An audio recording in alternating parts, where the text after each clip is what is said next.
مولا علی شیر خدا نے اپنی زندگی ساری 9 سال کی عمر تھی جب کلمہ پڑھا تھا، 9 سال حضور نے سب گھر والوں کی دعوت پکائی، اور جب سب لوگ آ گئے سارے خاندان والے، تو فرمایا میں اللہ کا نبی ہوں، کون کون میری مدد کرے گا؟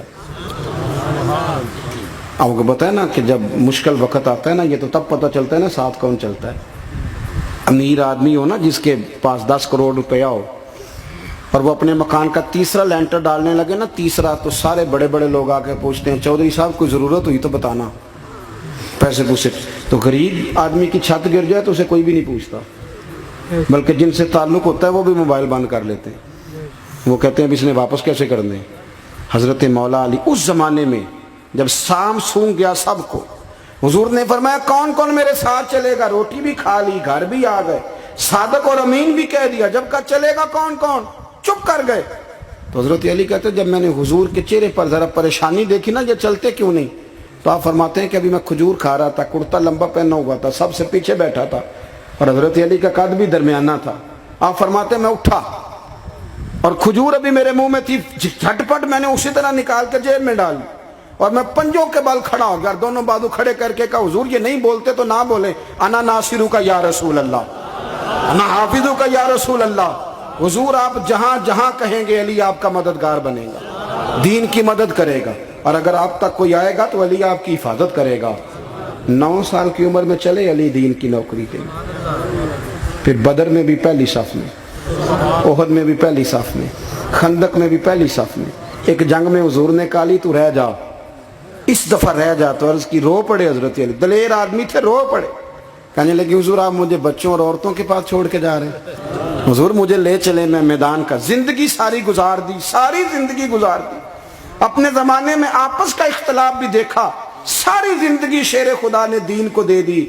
کوفے کی جامع مسجد میں 21 رمضان کو جب حضرت علی کو خنجر لگا نا، تو تاریخ میں جملہ محفوظ ہے، خنجر لگا نا جب، وہ 9 سال کی عمر میں یاری لگائی، 63 سال عمر ہو گئی، جب خنجر لگا تو کہنے لگے فزت برب الکعبہ، مجھے رب کعبہ کی قسم آج کامیاب ہو گیا ہوں، پانی پرن سہیلیاں تے رنگا رنگ کڑے، اسی پریا اس دا جانیے جس دا توڑ چڑھے۔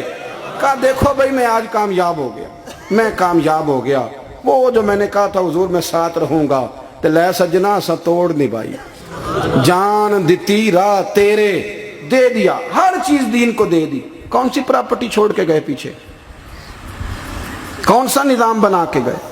امام حسن بھی شہید ہوئے، پتہ ہے آپ کو؟ امام حسن کا بھی دن منانا چاہیے کہ نہیں؟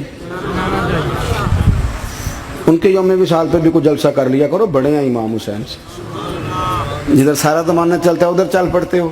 حدیث میں جہاں جہاں نام آیا نا، پہلا امام حسن کا ہے، دوسرا امام حسین کا ہے، اور امام حسین کے اپنے جملے ہیں، فرماتے ہیں نیرا میرا بھائی نہیں، میرا امام بھی ہے، میرا امام بھی ہے۔ اور آپ فرمایا کرتے تھے میں نے بڑی چیزیں اس حسن سے سیکھی ہیں، جو انہوں نے سیکھا ایک بتاؤں اس میں سے؟ کچھ لوگ تھکے تھکے ہیں آپ میں سے، حالانکہ میں تو زیادہ سفر کر کے آیا ہوں، عرض کروں جو انہوں نے سیکھا ہے؟ سنو، امام حسین خود بتاتے ہیں، فرماتے ہیں کہ اب میرے بھائی نا امام حسن اپنی ایک بیوی کو طلاق دینا چاہتے تھے، اختلاف شدید ہو گیا، بات طلاق تک آ گئی، مجھے پتہ چلا تو میں پہنچا، میں نے کہا بھائی جان کیا اختلاف ہے بھابھی سے؟ سنا طلاق دینے لگے ہیں، فرمایا ہاں طلاق دے دوں گا۔ چلی گئی ہے میکے، فرمایا بتائیں غلطی کیا، کیوں دے رہے ہیں؟ تو امام حسن فرمانے لگے حسین آپ نے قرآن نہیں پڑھا؟ میں نے کہا جی پڑھا ہے، بتائیں۔ کہنے لگے اللہ فرماتا ہے ہن لباس لکم وانتم لباس لہن، مرد عورتوں کا لباس ہیں، عورتیں مردوں کا لباس ہیں۔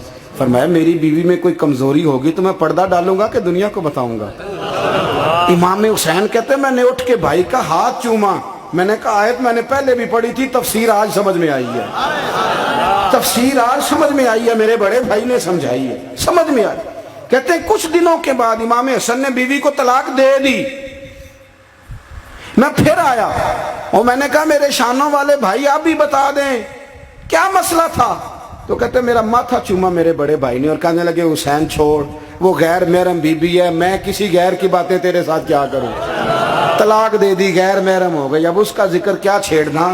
کہتے میں سمجھ گیا کہ میرا بھائی قرآن کی اس روح کو جانتا ہے جو حسین تک بھی پہنچ رہی ہے۔ بھائیو امام حسن رضی اللہ تعالیٰ عنہ، آپ کو پتہ ہے یہ کائنات کا وہ عظیم شخص ہے، حسن ابن علی، وہ عظیم ہستی ہے جس نے تاج چھوڑ دیا، تخت چھوڑ دیا، پر نبی پاک کی امت کو جوڑ دیا۔ نبی کریم نے ان کو اپنے ساتھ بٹھا کے کہا تھا، صحیح بخاری میں موجود ہے، کہا یہ میرا بیٹا حسن سید ہے، یا مسلمانوں کی دو جماعتیں لڑیں گی تو یہ صلح کرائے گا۔ حضرت امام حسن نے تخت چھوڑا، تاج چھوڑا، لیکن مسلمانوں کو آپس میں اتنی بڑی قربانی، اتنی بڑی قربانی۔ یہاں تو بھائی چھوٹا سا مسئلہ ہوتا ہے، مسجد میں اچھے بھلے امام صاحب نماز پڑھا رہے ہوتے ہیں، بچے پڑھ رہے ہوتے ہیں، اور مسجد میں تو تقریباً 15-20 چودھری اتوار مسجد میں ہوتے ہیں، تو آڑے پینڈ تے نہیں ہیں جی؟ چلو اللہ کا شکر ہے جی، اتنے نہیں تھوڑے نے، چلو اللہ کرے وہ بھی نال ہی رل جان، درویش ہی چنگی چدرا دا کی کرنا ہے۔ تو ویسے میں نے دیکھا ہے تھوڑی سی جو کسی شہر کی بڑی مسجد ہوتی ہے اس میں 15-20 چودھری ہوتے ہیں، اور مولوی صاحب کی مجبوری ہے سب کی مان کے چلنا، دو کی نہ مانے قاری صاحب، دو کی۔ اب وہ یہ نہیں دیکھیں گے کہ دین کا نقصان ہو رہا ہے، مسجد کا مسئلہ ہے، بچوں کا مسئلہ ہے، ان کو تو ذات کا مسئلہ ہے، میری نہیں مانی لہذا چھٹی۔ وہ خدا کے بندو، ہم 2 منٹ کے لیے چدراہٹ نہیں چھوڑتے، دین کا نقصان کر دیتے ہیں۔ امام حسن نے پوری حکومت چھوڑ دی، پوری حکومت۔ اتنا بڑا سخی کم آپ کو ملے گا جو سخاوت کرے اور نبی کی امت کو بچائے صلی اللہ ہو۔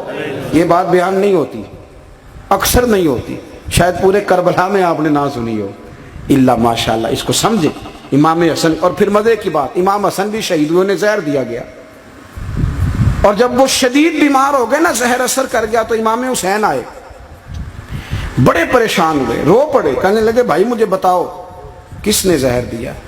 تو امام حسن کہنے لگے حسین مجھے شک ہے ایک شخص پر، لیکن شک ہے بھائی، اگر صرف شک ہے تو میں کسی بے گناہ کو بدنام کیسے کر دوں، تمہیں کیسے نام بتا دوں؟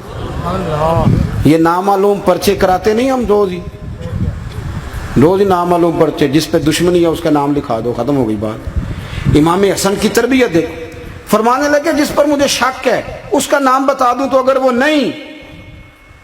نہیں تو بے گناہ کا ذکر کیسے کر دوں؟ تو امام حسین فرمانے لگے بھائی جان اگر وہی ہوا تو آپ فرمانے لگے اگر وہی ہوا نا تو حسین پھر بھی تو چھوڑ دے، میں نے رب کے سپرد کر دیا، اللہ بہترین انتقام لینے والا ہے۔ اللہ اتنا بڑا حوصلہ سیدہ کے بیٹے کا، شیر کے بیٹے کا، شیروں جیسا کلیجہ، اتنا دل دریا سمندروں ڈونگے، کون دلاں دیاں جانے۔ او بھائی تھوڑا حوصلہ کر، جتن تے ہر کوئی کھیڈے، تو ہارن کھیڈ فقیرہ، اور جتن دا مل کونڈی پیندی ہارن دا مل ہیرا۔ او کہیں بیک بھی تو ہو نا، کہیں تو درگزر بھی تو کرنا، کہ ہر جگہ چھا کے رہنا ہے، ہر جگہ چھا کے رہنا ہے۔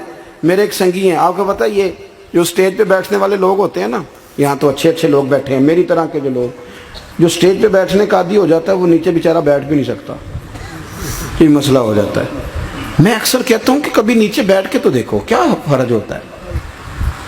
اگر کسی بندے کی کوئی شان ہے تو وہ جو سب سے پیچھے بیٹھا ہے اس کی شان ویسی کی ویسی ہے، کوئی کمی آ جائے گی؟ کچھ بھی نہیں۔ مجھے ذاتی طور پر دیانتداری سے کہتا ہوں، مسجد میں بیٹھا ہوں، جب میرے آنے پہ لوگ نعرے لگاتے ہیں مجھے تکلیف ہوتی ہے۔ میں کہتا ہوں یار نبی پاک کی نعت چل رہی تھی، اس کا ادب زیادہ ہے یا اجمل قادری کا ادب زیادہ ہے؟ چھوڑیں آپ، جو آیا ہے وہ بیٹھ جائے گا، ختم ہو گئی بات۔ اور ویسے بھی جو لوگ جلسوں کے لیے محنت کرتے ہیں نا، بیچارے اشتہار لگاتے ہیں، مسجد کی صفائی کرتے ہیں، جو لنگر پکاتے ہیں، وہ تو اسٹیج پہ آتے نہیں، حالانکہ زیادہ ثواب تو ان کو ملتا ہے، وہ تو پیچھے چھپے ہوتے ہیں۔ میں کئی دفعہ مجھے پتہ چل جائے نا اس کارکن نے زیادہ کام کیا اس جلسے کے لیے، تو میں اس کے کان میں کہتا ہوں میرے لیے بھی دعا کری، اس لیے کہ تو نے محنت کی ہے، تیرا اجر اور ہے۔ ہم تو شان سے آئے بیٹھے اور چھٹی کر گئے۔ بھائی تھوڑا پیچھے بھی دیکھے، نبی کریم کے پورے خاندان کی قربانیاں، پورے خاندان۔ دوپہر کو کھانا نہ پکاؤ تو ہمارے بچے موبائل توڑ دیتے ہیں، اور شام کو مرضی کا نہ پکاؤ تو واک آؤٹ کر جاتے ہیں، کہتے ہیں لے آؤ پیسے پھر برگر لے آئیے، میری مرضی کا نہیں پکا۔ سیدہ فرماتی ہیں میرے گھر میں مہینہ چولہا نہیں جلا، مہینہ چولہا۔ 3 روزے رکھے سیدہ فاطمہ نے، مولا علی نے، امام حسن نے، امام حسین نے، اور تینوں دن افطار کے وقت فقیر مانگنے آ گیا تو کھانا وہاں دے دیا۔ آپ کا کیا خیال ہے جو بے صبر آدمی ہو وہ کربلا میں جا کے لڑے گا؟ جس کو عادت ہی نہ ہو بچپن سے ٹھہرنے کی وہ لڑے گا؟ جو ذرا سی بات پہ ڈگمگا جاتا وہ لڑے گا؟ اسٹیج پہ نہیں بٹھایا تو لڑ پڑے وہ لڑے گا؟ او خدا کے بندو، بڑا حوصلہ چاہیے، بڑا ظرف چاہیے۔ امام علی مقام کا ایک قد ہے، ان کا ایک وقار ہے، ان کا ایک حسن ہے۔ امام حسین رضی اللہ تعالیٰ عنہ نے 25 حج کیے ہیں مدینے سے مکے پیدل جا کے، دونوں بھائیوں نے۔ ہر روز 10 سپارے قرآن پاک کے امام حسین پڑھتے تھے۔ حضرت عبداللہ ابن زبیر کہتے ہیں میں سیدہ فاطمہ کے بیٹے حسن اور حسین سے جب بھی ملا ہوں دونوں بھائیوں نے روزہ رکھا ہوا ہوتا تھا۔ انہوں نے اپنی زندگی تقوی سے گزاری، پرہیزگاری اور سخاوت۔ سبحان اللہ۔ پتہ ہے سخی مالدار نہیں ہوتا، حضور نے فرمایا بندہ دل کا غنی ہوتا ہے۔ مالدار تو بندہ بنتا ہی تب ہے جب پیسے جمع کرے، سخاوت کرنے سے تھوڑی مالدار بنے گا۔ اس لیے درویش کہتے ہیں مالا والے سخی نہیں ہوندے، سخیاں کول مال نہیں ہوندا۔ سنیں جی، سنیں، بہت بڑی سخاوت کی اپنی زندگی میں، ساری زندگی سخاوت میں گزار دی، ساری زندگی۔ امام حسن نے بھی، امام حسین نے جو آیا دے دیا، جو آیا دے دیا۔ ہزاروں دینار آتے۔ ایک دن ایک فقیر مانگنے آ گیا تو امام حسن حسین دونوں تھے، کہنے لگا میں نے سنا ہے بڑے لاجپال ہو، غریب ہو، مہربانی ہو جائے۔ فرمایا بیٹھ جاؤ، رزق آنے والا ہے۔ تھوڑی دیر گزری تو 3000 دینار آئے۔ ویسے میرے کو 3 لاکھ روپیہ ہوتے مسیطے کنے دینے چاہیے؟ میں اپنا پہ پوچھنا، تھوڑا تے پوچھیا ہی نہیں، میں مشورہ پہ لینا۔ 3 لاکھ جو میرے کو ہوتے مسیطے کنے دینے چاہیے؟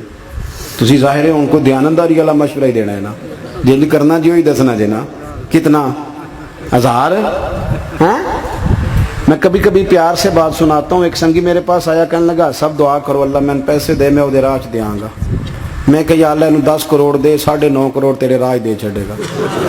وہ بھی ہسی آئی ہے جو میں تسی ہسے ہو نا، آمین نہیں زوا کی، یا چپ کر گیا یا کورن لگ گیا۔ اور میں کہ کرما لیا آمین تے آگ، تینوں دے 50 لاکھ پھر بھی پیا بچدا سی، لیکن اسی دعاواں وچ بھی 9.5 کروڑ دین لی تیار، ناراض نہ ہونا، دعاواں وچ بھی تیار نہیں، مزاج ہی نہیں، طبیعت ہی نہیں۔ سیدہ فاطمہ الزہرا کے پاس 40 اونٹ کھڑے تھے۔ ایک بی بی آئی، وہ کہنے لگی اماں جی یہ جو اونٹ کھڑے ہیں یہ میرے ہیں، اب بتائیں میں اللہ کے رستے میں دوں تو کتنے دوں؟ سیدہ فاطمہ کہنے لگی 1 بکری دے دے۔ تو کہنے لگی حضور اگر آپ کے پاس 40 ہوتے تو آپ کتنے دیتی؟ سیدہ فرمانے لگی میں سارے کے سارے دے دیتی۔ تیرے لیے مسئلہ اور ہے، میرے لیے فتویٰ اور ہے، سارے دے دے۔ 3000 دینار آئے امام حسن اور حسین کے پاس۔ فقیر بیٹھا ہے، فقیر کہتا ہے میرے دل میں خیال تھا کہ 5-10 دے دیں تو میری موج بن جائے گی، پر مجھے نہیں پتا تھا کہ اتنے سخی گھرانے کے پاس آیا ہوں۔ 5-10 دے دیں تو موج بن گئی۔ کہتے امام حسن نے 3000 دینار میری ہتھیلی پہ رکھے اور میرا ماتھا چوم کے کہنے لگے یار میرا تو خیال تھا کہ تیرے انتظار پر تجھے کچھ ملے گا، پر یہ رکھ لے، مجھے پتا ہوتا کہ تجھے اتنا ملنا ہے تو میں تجھے انتظار نہ کراتا۔ جلدی دے، خود بھیک دے، خود ہی کہے منگتے کا بھلا ہو۔ اپنی زندگی نفاست سے گزاری اہل بیت، قربانی دے کے گزاری۔